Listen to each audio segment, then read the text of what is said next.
the way of the cross. The 11th station. In the movie The Passion of the Christ, the director used his own hand to hold one of the nails that was pounded into the flesh of the crucified Jesus. That should say something to all of us sinners. Who killed Christ? Who drove the nails and wielded the lash and braided the crown of thorns? I did. You did.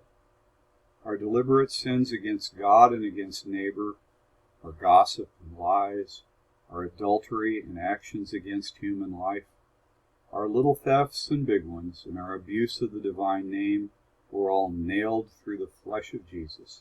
Moreover, Jesus accepted them. Oh, there was no pleasure involved.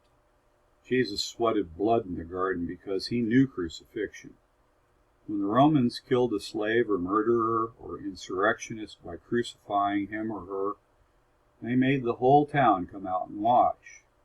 They left the crucified with the guards sometimes for days until they expired. The physical pain was impossible not to understand. But the emotional and spiritual pain for Jesus, we know, had to be worse. He was the second person of the Holy Trinity, Son of God and Son of Mary, the very Word of God, responsible for creating and sustaining the people who were torturing him, reviling him. In the garden, he'd foreseen it all. He even begged the Father to take that bitter cup away from him. But it was not possible, because human redemption and resurrection were not possible without his suffering and death. He had to pour himself out all the way, losing all dignity, all pleasure, all his blood, so that his death would be the source of our life, our eternal life. That's how much he loved us.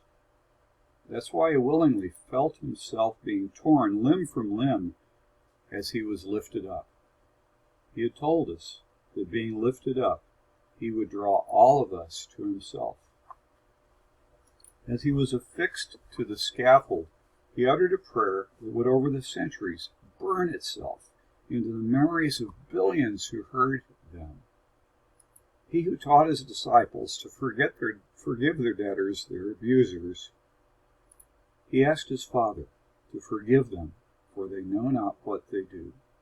Forgive the soldiers, for they thought Christ was an insurrectionist, a pretend king of the Jews. Forgive the scribes and Pharisees and priests in the onlooking crowd, because they knew he claimed to be and really was their Messiah, but they thought that would threaten their leadership and wealth.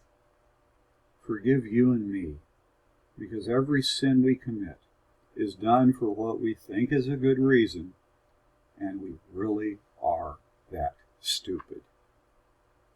So Jesus was lifted up.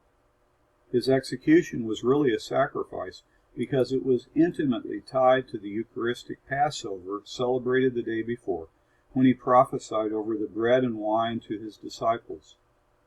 The chief priests, whose underlings were at that hour sacrificing hundreds of lambs for Passover in the temple district, they didn't realize that their plot was killing the true Passover lamb right before their eyes. We are challenged today to enter more fully into that mystery and to pick up our own cross and follow Jesus, repenting of our sins and accepting whatever God's will for us may be in the future.